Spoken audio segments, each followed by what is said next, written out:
Hello dear friends, today we can discuss microbiology multiple choice questions for all nursing examination.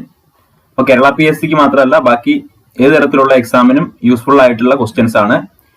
Selected previous ക്വസ്റ്റ്യൻസും അതുപോലെ എനിക്ക് important ആണെന്ന് തോന്നുന്ന കുറച്ച് ക്വസ്റ്റ്യൻസുമാണ് ഞാൻ ഉൾപ്പെടുത്തിയിരിക്കുന്നത്. അപ്പോൾ വീഡിയോ നിങ്ങൾ അവസാനം വരെ കാണുക.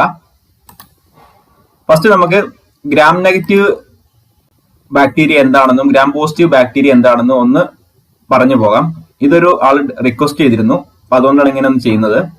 Gram positive bacteria have a thick peptidoglycan layer and no outer lipid membrane. ഈ ഒരു കേസിൽ ഗ്രാം പോസിറ്റീവ് ബാക്ടീരിയയിൽ തിക്ക് പെപ്റ്റിഡോ ഗ്ലൈക്കാൻ മെംബ്രെയിൻ ഉണ്ട്. അപ്പൊ അതൊന്ന് ഓർത്താൽ മതി. ഗ്രാം പോസിറ്റീവിലാണ് തിക്ക് പെപ്റ്റിഡോ ഗ്ലൈക്കാൻ മെംബ്രെയിൻ ഉള്ളത്. അതുപോലെ ഇവിടെ പ്രോട്ടീൻ ഉണ്ട്. ഇത് സൈറ്റോപ്ലാസ്മിക് മെംബ്രെയിൻ ആണ്. അത് കോമൺ ആയിട്ട് രണ്ട് ബാക്ടീരിയയിലും ഉണ്ട്. ഗ്രാം നെഗറ്റീവ് ബാക്ടീരിയയിലാണെങ്കിൽ തിന്ന് പെപ്റ്റിഡോ ഗ്ലൈക്കാൻ ലെയർ ആയിരിക്കും. ഇവിടെ തിന്നാണുള്ളത്. അപ്പൊ ഇവിടെ തിന്നും ഇവിടെ തിക്കുമാണ്. അപ്പൊ തിക്ക് ആണെങ്കിൽ പോസിറ്റീവ്, തിന്നാണെങ്കിൽ നെഗറ്റീവ്. അതുപോലെ ഗ്രാം നെഗറ്റീവില് there will be an outer lipid membrane. Gram നെഗറ്റീവില് ഒരു ഔട്ടർ ലിപ്പിഡ് മെംബ്രെയിൻ ഉണ്ടാവും. So gram positive bacteria have a thick peptidoglycan layer and no outer lipid membrane. ഇവിടെ ഒരു ഔട്ടർ ലിപ്പിഡ് മെംബ്രെയിൻ ഇല്ല.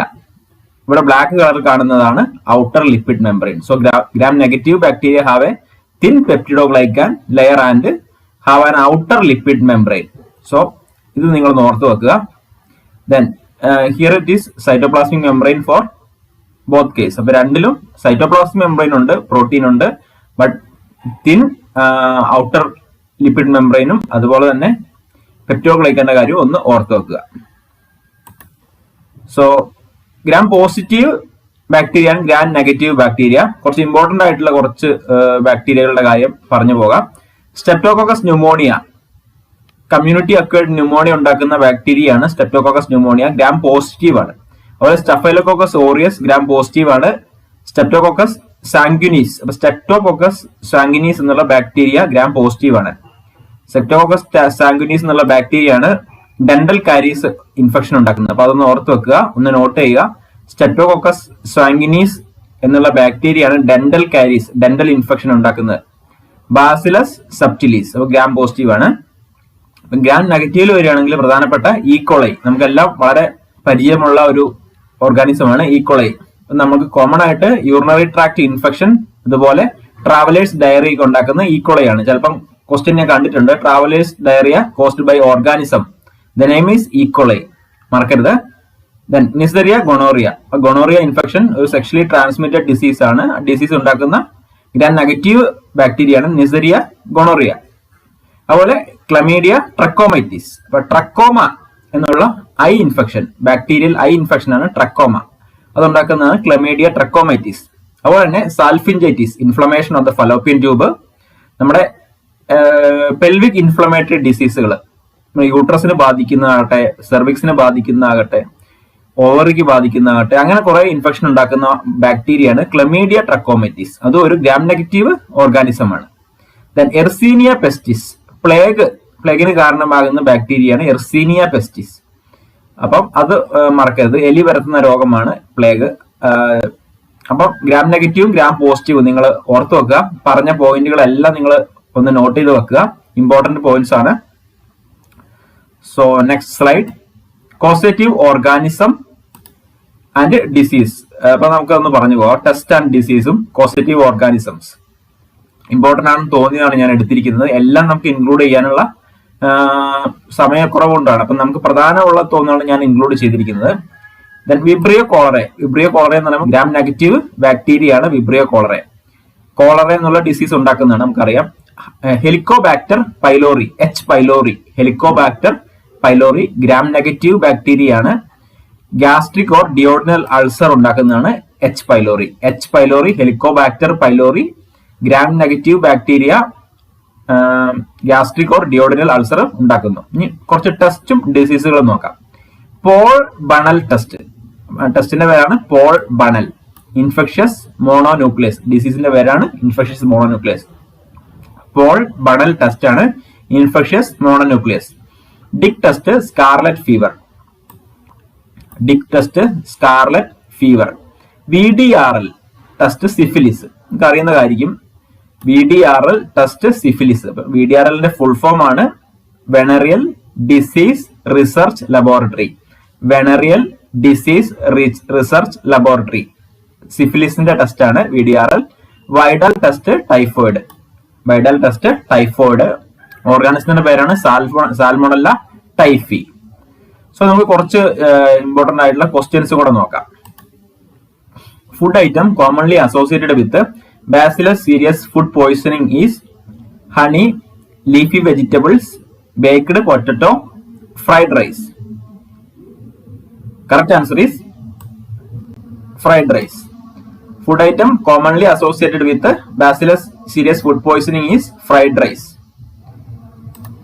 Bacillus cereus is a toxin producing bacteria that is one of the most common causes of food poisoning, also called fried rice syndrome. അപ്പോൾ fried rice syndrome ഉണ്ടാക്കുന്ന ബാക്ടീരിയയാണ് Bacillus cereus. ചിലപ്പോൾ ചോദിക്കാം fried rice syndrome related which organism എന്ന് ചോദിച്ചു കഴിഞ്ഞാൽ അതിന്റെ answer Bacillus cereus ആണ്. It's a toxin producing bacteria that is one of the most common causes of food poisoning, also called fried rice syndrome. The bacteria are contacted from fried rice dishes that kept room temperature for hours. Room ടെമ്പറേച്ചറിൽ കുറെ മണിക്കൂറുകൾ ഇരിക്കുന്ന rice ഐറ്റംസിലാണ് fried rice syndrome ഉണ്ടാകുന്നത്. Positive organism bacillus cereus. അപ്പൊ നമ്മളെ ഒരു fatty deposition ഉള്ള ഫുഡ് ഐറ്റംസിലൊക്കെ ബാസിലസ് സീരിയസിന്റെ ഇൻഫെക്ഷൻ ഉണ്ടാകാനുള്ള ചാൻസ് ഉണ്ട്.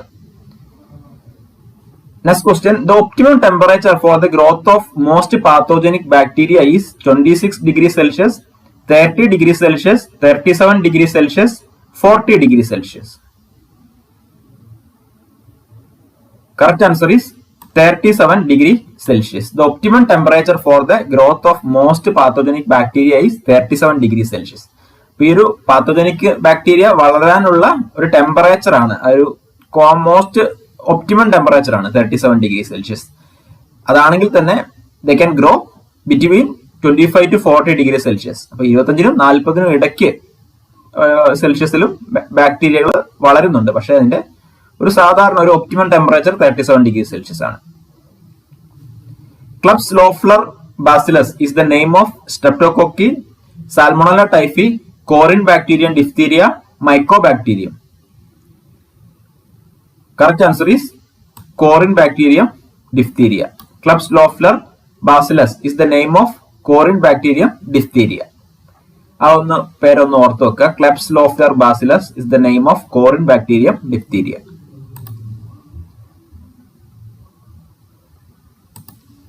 Lysol is a sterilant, disinfectant, antiseptic, antifungal agent. Correct answer is disinfectant. Lysol is a disinfectant. But disinfectant can kill the microorganisms or reduce the presence of microorganism in a surface. That is disinfectant. Well, what is the difference between disinfectant and sterilization? Sterilization can kill all the microorganisms, vegetative and non-vegetative microorganisms, including spores. That is sterilization. അപ്പം sterilisation എന്ന് പറയുമ്പോൾ vegetative സ്റ്റേറ്റിലുള്ള micro ഓർഗാനിസത്തെയും non vegetative സ്റ്റേറ്റിലുള്ള ഐറ്റംസിനെയും സ്പോർട്സിനെയും remove ചെയ്യുന്നു. Disinfectant എന്ന് പറയുമ്പോൾ വെജിറ്റേറ്റീവ് മൈക്രോ ഓർഗാനിസത്തെ മാത്രമേ റിമൂവ് ചെയ്യുകയുള്ളൂ. അതാണ് ഡിഫറൻസ്. ഒന്ന് ഓർത്ത് വെക്കുക. Next question. The most important cause of infection in burns is E. coli, Pseudomonas aeruginosa, Candida albicans, Protozoa. Correct answer is Pseudomonas aeruginosa. The most important cause of infection in burn is Pseudomonas aeruginosa. ഇതൊക്കെ ഒന്ന് ഓർത്തു വെക്കുക, ചിലപ്പം എക്സാമിന് ചോദിക്കാം. Next question. Compound microscope was discovered by Antony von Leeuwenhoek, Hans and Zacharias Janssen, Jenner, none of the above. Correct answer is Hans and Zacharias Janssen. ചിലപ്പോ Hans and Jansen എന്നൊക്കെ ആയിരിക്കും ഓപ്ഷനിലുള്ളത്. അപ്പൊ കോമ്പൗണ്ട് മൈക്രോസ്കോപ്പ് കണ്ടുപിടിച്ചത് Hans and Zacharias Jansen ആണ്. Antony van Leeuwenhoek is the father of microbiology. Antony van Leeuwenhoek ആണ് father of microbiology. Hans and Zacharias Janssen discovered cardboard microscope. Next question. Modern concepts of chemotherapy was proposed by Paul Ehrlich, Joseph Lister, Galileo, Louis Pasteur. Correct answer is Paul Ehrlich. Modern concepts of chemotherapy was proposed by Paul Ehrlich. Chemotherapy എന്നുള്ള word coin ചെയ്തത് Paul എൻലിർച്ച് ആണ്. Joseph Lister is the father of antiseptic surgery. Joseph Lister is the father of antiseptic surgery. Louis Pasteur is the father of bacteriology. Louis Pasteur is the father of bacteriology. Paul Ehrlich proposed by the modern concepts of chemotherapy. Next question. Which of the following methods would be most appropriate for sterilizing an antibiotic solution? Dry heat sterilization, autoclaving, microfiltration, osmosis. Correct answer is microfiltration. Microfiltration is the most appropriate for sterilizing an antibiotic solution. Microfiltration is a type of filtration physical process where a contaminated fluid is passed through a special pore-sized membrane to separate microorganisms and suspended particles from processed liquid. അപ്പോൾ ഈ മൈക്രോഫിൽട്രേഷൻ എന്ന് പറയുമ്പോൾ infected bacterial antibiotic solution മാത്രമല്ല, colloids പോലെയുള്ള ഫ്ലൂയിഡും അതുപോലെ നമ്മുടെ normal saline പോലെയുള്ള സൊല്യൂഷൻസും ഒക്കെ തന്നെ ഒരു സെമി പെർമിയബിൾ മെമ്പറിലൂടെ കടത്തി വിട്ടിട്ട് സോളിഡ് പാർട്ടിക്കിൾസും അതിലുണ്ടാകുന്ന ഇൻഫെക്ഷനും ഒക്കെ അടിഞ്ഞുകൂടി ഫിൽട്ടർ ചെയ്ത് പുറത്തു വരുന്ന ഒരു പ്രവർത്തനമാണ് മൈക്രോഫിൽട്രേഷൻ. അപ്പൊ അതിലൂടെ നമുക്ക് നമ്മുടെ ആന്റിബയോട്ടിക് സൊല്യൂഷൻസും മെഡിസിൻസും കൊളോയിഡ് സൊല്യൂഷൻസും നോർമൽ സലൈൻ പോലുള്ള സൊല്യൂഷൻസും ഒക്കെ തന്നെ ഇൻഫെക്ഷന്റെ അളവ് കുറയ്ക്കാൻ കഴിയുന്നതായിരിക്കും.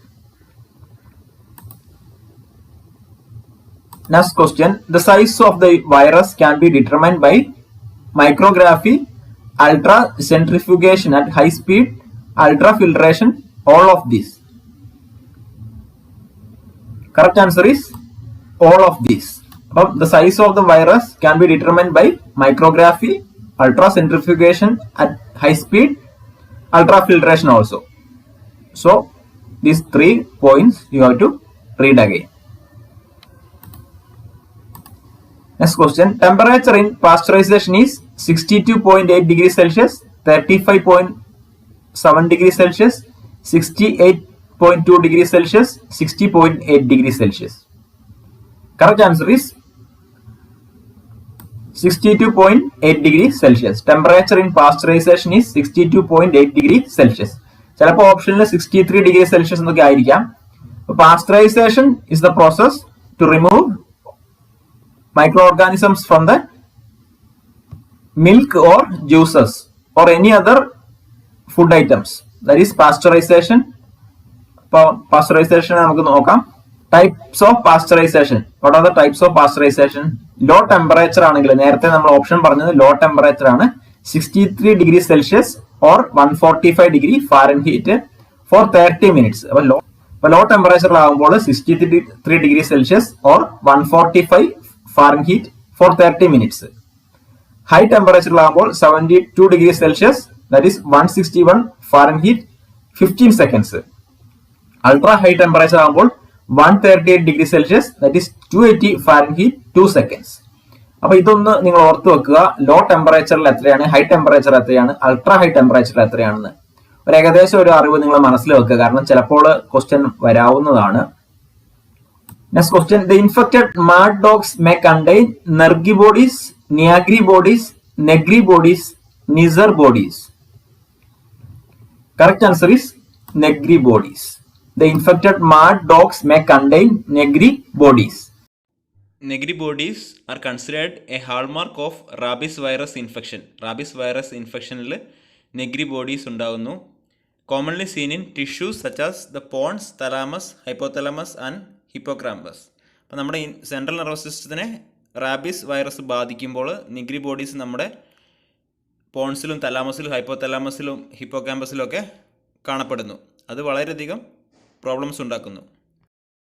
Next question. Tinea capitis is ringworm of the foot, ringworm of the scalp, ringworm of non-hairy skin of body, both A and C. Correct answer is ringworm of non-hairy skin of body. Tinea capitis is the ringworm of non-hairy skin of the body. അപ്പം പ്രത്യേകിച്ചും school going ചിൽഡ്രനില് fungal infection മൂലം നമ്മളെ തലയിൽ മുടിയില്ലെങ്കിൽ, പ്രത്യേകിച്ചും മൊട്ടത്തലയാകുമ്പോൾ അതിലാണ് ring of non hairy സ്കിന്നിലാണ് ഉണ്ടാകാനുള്ള chance. Fungal infection ആണ്. School going children ആണ് സാധാരണ ഉണ്ടാകുന്നത്. That's all about today's video. നിങ്ങൾക്ക് എല്ലാ ദിവസവും വീഡിയോ ചെയ്യുന്നത് കൊണ്ടാണ് 12 ക്വസ്റ്റ്യൻസിൽ ഒതുക്കുന്നത്. 12 ക്വസ്റ്റ്യൻസ് നമ്മൾ പറഞ്ഞു പോകുന്നു, ഡീറ്റെയിൽ ആയിട്ട് നിങ്ങൾ പഠിക്കുന്നു. അപ്പൊ thank you for watching this video. അപ്പം നിങ്ങൾ മാക്സിമം വീഡിയോസ് ഷെയർ ചെയ്യുക, മറ്റു കൂട്ടുകാരിലേക്ക് എത്തിക്കുക. വീഡിയോ സബ്സ്ക്രൈബ് ചെയ്യാത്തവരുണ്ടെങ്കിൽ സബ്സ്ക്രൈബ് ചെയ്യുക. അപ്പൊ നിങ്ങളുടെ സപ്പോർട്ടുകൾ ഇനിയും ഉണ്ടാവും. നമ്മൾ എക്സാം വരെ ഡെയിലി ഒരു വീഡിയോ ചെയ്യണമെന്നാണ് ആഗ്രഹിക്കുന്നത്. Thank you.